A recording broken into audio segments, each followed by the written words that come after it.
మధ్యాహ్న భోజనంలో food safety ఎక్కడ? మరి ఎక్కడ ఎవడన్నా తనిఖీ చేస్తాడా? మాగనూరు బడిలో మళ్ళీ 28 మంది పిల్లలకు అస్వస్థత. ఈ మాగనూరు ఏడున్నది అంటే ఇక్కడ ఏది నారాయణపేట మండలం, నారాయణపేట జిల్లాలో ఉన్నది మాగనూరు ఉంటుంది. ఈ మాగనూరు దగ్గర ఇదివరకే ఒకసారి దాని ఫుడ్ పాయిజనింగ్ అయింది. ఫుడ్ పాయిజనింగ్ అయిపోయి మొత్తం కడుపు నొప్పితోటి వాంతులు విరేచనాలతోటి చాలామంది పిల్లలు 50 నుంచి 100 మంది పిల్లలు అక్కడ హాస్పిటల్లో చేరినరు. చేరిన తర్వాత హాస్పిటల్ ఏరిన తర్వాత మరి హాస్పిటల్ ఏమైనా మంచి ఫుడ్ పెట్టిండ్రా అంటే హాస్పిటల్ పోయిన తర్వాత కూడా మళ్ళీ పురుగులనం పెట్టిండ్రు. పెట్టిన తర్వాత వాళ్ళ ఆరోగ్యం అట్లా ఇట్లా మొత్తం దారుణమైనటువంటి పరిస్థితిలోకి వెళ్ళిపోయింది. దీంతో అసలు అంటే వాళ్ళ గురించి పట్టించుకునే నాదులే లేడు. ఆ తర్వాత స్థానిక ఎమ్మెల్యే కానీ లేకపోతే మంత్రి కానీ దాని మీద సమీక్ష చేయాలి. తర్వాత అసలు ఇటువంటివి జరగకుండా మనం అంటే పునరావృతం కాకుండా వాటి చూడాల్సిన అవసరం ఉంటుంది. ఎవరి పనుల మీద వాళ్ళు పోతే మరి వీళ్ళ గురించి పట్టించుకుంటాడు వాడు ఉంటాడు. కాబట్టి అది చేయలేదు. చేయకపోవడంతో పాటు ఇప్పుడు మొన్న పాప చనిపోయింది. అంటే అక్కడ ఇంకో చోట ఫుడ్ సేఫ్టీ ఫుడ్ పాయిజనింగ్ అయిపోయి ఆమె చనిపోయింది. 22 రోజులు కొట్టుమిట్టాడి ప్రాణాలతో చనిపోయింది.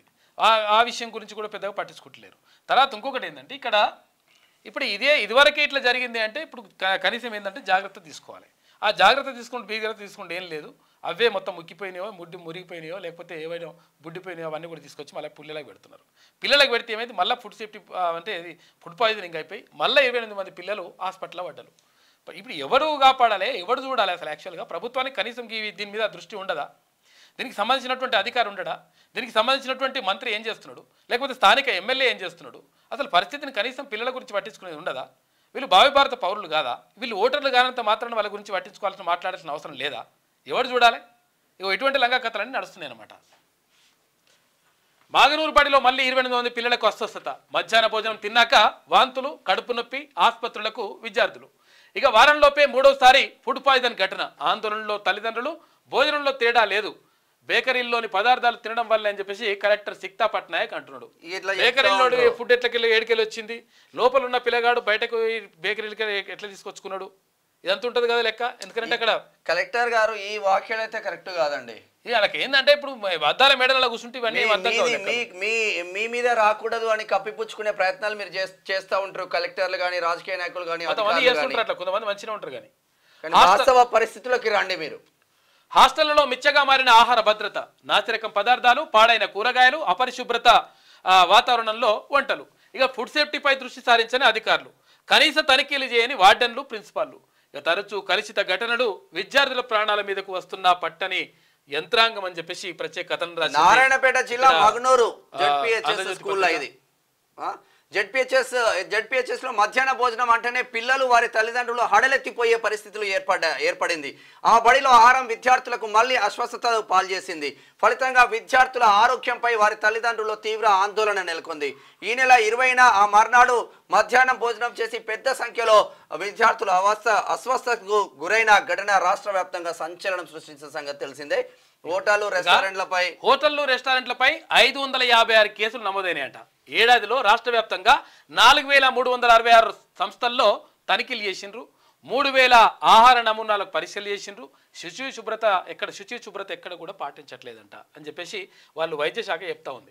అంటే నిజంగా ఏంటంటే ఫుడ్ సేఫ్టీ వాళ్ళు కొంతవరకు ఇప్పుడు నిజంగా కూడా కొంతవరకు పనిచేస్తున్నారు. గతంలో కేసీఆర్ ప్రభుత్వం ఉన్నప్పుడు, బీఆర్ఎస్ ప్రభుత్వం ఉన్నప్పుడు ఇటువంటి పరిస్థితులు అంటే ఇక్కడ ఫుడ్ సేఫ్టీ అధికారులు వచ్చేసి తనిఖీలు చేయడం కానీ ఇవన్నీ కూడా పెద్దగా జరగలేవు. ఇప్పుడు కొంతవరకు అది నడుస్తుంది. దాన్ని తీవ్రతరం చేయాల్సిన అవసరం ఉన్నది. ఎందుకంటే ఎక్కడన్నా హోటళ్ళు కానీ లేకపోతే ఇక్కడ రెస్టారెంట్లు కానీ ఎక్కడైనా కానీ అక్కడ ప్రధానంగా ఇక్కడ పేద పిల్లలు చదువుకునేటువంటి హాస్టళ్లకు సంబంధించి ఫుడ్ సేఫ్టీ అధికారులు వెళ్ళాలి. అదే కాదు నారాయణ శ్రీ చైతన్య విద్యా సంస్థలు ఉంటాయి కదా, వాళ్ళ లంగకథ వేరే ఉంటుంది. వాడు లోపల రాని పాత బస్సులో ఫుడ్ సేఫ్టీ ఎట్లా ఉంది చూడు. 24 గంటలలో సీజ్ చేస్తే ఎంఐఎం నేతలు పోయి మళ్ళీ